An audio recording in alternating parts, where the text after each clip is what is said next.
ओम शांति।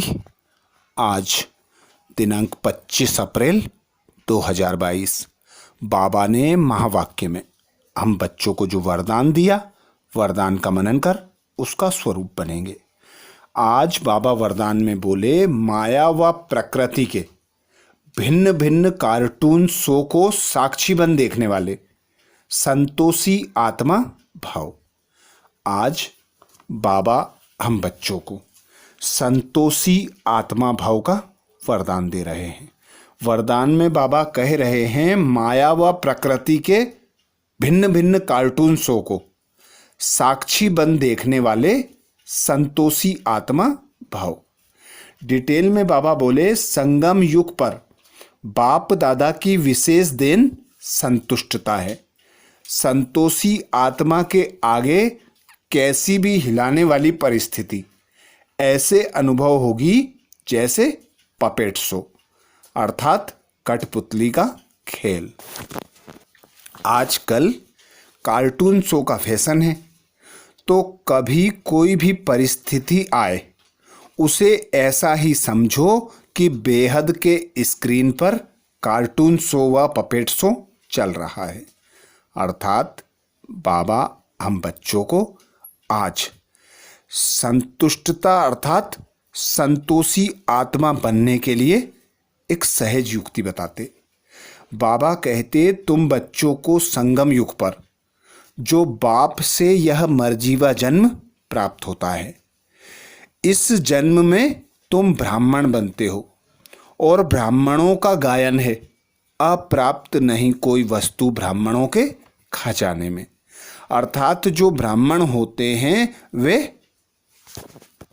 इच्छा मात्रम अविद्यावन सर्व आत्माओं को कुछ न कुछ देकर सदा संतुष्ट संपन्नता का अनुभव करते हैं।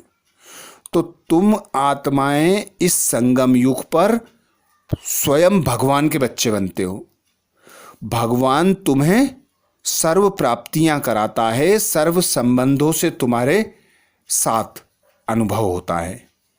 तो ऐसे में कोई भी परिस्थिति आती है, अर्थात चाहे कोई आत्मा के द्वारा आए चाहे प्रकृति के द्वारा आए, तो बाबा ने जो हम बच्चों को ड्रामा की नॉलेज दी है, उस नॉलेज पर निश्चय बुद्धि होकर, पिता परमात्मा पर निश्चय बुद्धि होकर और खुद पर निश्चय बुद्धि होकर हर खेल को बाबा कहते पपेट शो अर्थात कठपुतली का खेल समझकर देखो। आज कल का फैशन है कार्टून शो का। कार्टून शो बच्चे बहुत देखते हैं। तुम बच्चे भी प्रकृति से कोई भी परिस्थिति आए या कोई परवश आत्मा से कोई परिस्थिति आए तो उसे साक्षी होकर देखो। साक्षी बनकर यह अनुभव करो कि जो भी हो रहा है वह कल्याणकारी है और जो होने वाला है वह भी कल्याणकारी है। तो सदा यह स्मृति रखो कि ड्रामा अविनाशी अनादि बना बनाया है। जो भी सीन आती है उसमें कुछ ना कुछ कल्याण समाया हुआ है। तो ऐसे निश्चय बुद्धि बन खुद को मेहमान आत्मा समझो। साक्षी दृष्टा की सीट पर सेट होकर हर सीन को देखो, तो हर सीन देखने का बड़ा मजा आएगा। तो बड़ी से बड़ी पहाड़ जैसी परिस्थिति भी रुई के समान अनुभव होगी। सूली के समान परिस्थितियां कांटे के समान अनुभव होंगी। तो बाबा की यही श्रीमत कि खुद को साक्षी दृष्टा समझकर हर आत्मा के पार्ट को देखो, खुद के पार्ट को देखो और ड्रामा के सीन को देखो, तो बड़ा मजा आएगा। आगे बाबा बोले, माया व प्रकृति का यह एक शो है जिसको साक्षी स्थिति में स्थित हो अपनी शान में रहते हुए संतुष्टता के स्वरूप में देखते रहो, तब कहेंगे संतोषी आत्मा। अर्थात बाबा हम बच्चों को स्वयं तो पालना देते हैं, बाप टीचर बनकर हम बच्चों का मार्गदर्शन करते हैं, हमारी पालना करते हैं और हमें सद्गुरु बनकर श्रीमत देते हैं, हमारी सद्गति करते हैं। तो जब हम बाबा के बन गए तो फिर हमें कोई भी भय, चिंता, दुख, अशांति नहीं होनी चाहिए, क्योंकि बाबा आया है हम बच्चों को लेने के लिए और बाबा ने यह प्रतिज्ञा की है कि मैं तुम बच्चों को लेने आया हूं और साथ में लेकर जाऊंगा। बस शर्त बताते बाबा कि निश्चय बुद्धि होकर रहो, पवित्र बनो, योगी बनो। तो जितना जितना हम उस पिता परमात्मा की याद में रहेंगे, खुद को मेहमान आत्मा समझेंगे, साक्षी दृष्टा की सीट पर सेट होकर हर खेल को देखेंगे। यह बेहद का नाटक है। इस नाटक का हर सीन कल्याणकारी है। कुछ भी नया नहीं हो रहा है। सदा इसी स्मृति के साथ हम बेहद के खेल को देखेंगे। तो बाबा कहते संतुष्टता की अनुभूति होगी और सदा खुद को श्रेष्ठ आत्मा समझकर, उस पिता परमात्मा की संतान समझकर, संतुष्ट बनकर हर आत्मा को कुछ ना कुछ देने से तुम संतुष्ट संपन्न बनते हो।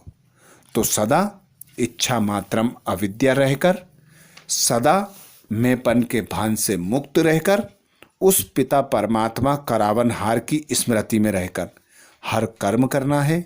हर परिस्थिति में साक्षी स्थिति में सेट होकर हर परिस्थिति को देखना है। तो बाबा कहते संतोषी आत्मा बन जाओगे। स्लोगन में बाबा बोले किसी भी प्रकार के डिफेक्ट से परे रहना ही परफेक्ट बनना है। किसी भी प्रकार के डिफेक्ट से परे रहना ही परफेक्ट बनना है।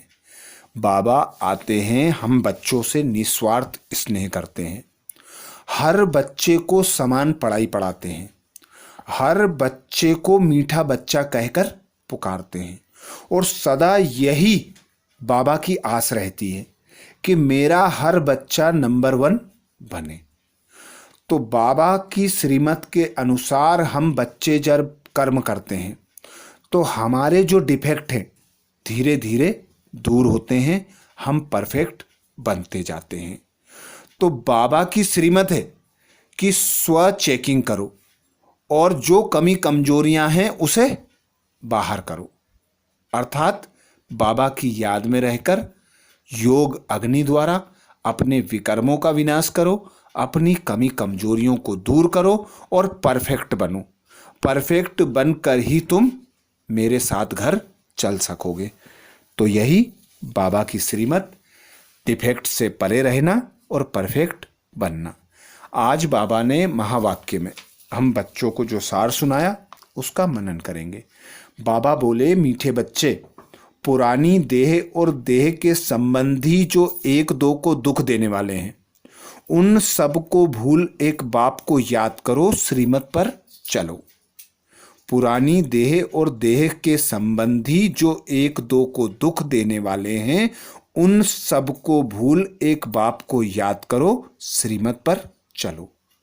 प्रश्न किया बाबा ने, बाप के साथ साथ वापिस चलने के लिए बाप की किस श्रीमत का पालन करना पड़े? बाप के साथ साथ वापिस चलने के लिए बाप की किस श्रीमत का पालन करना पड़े?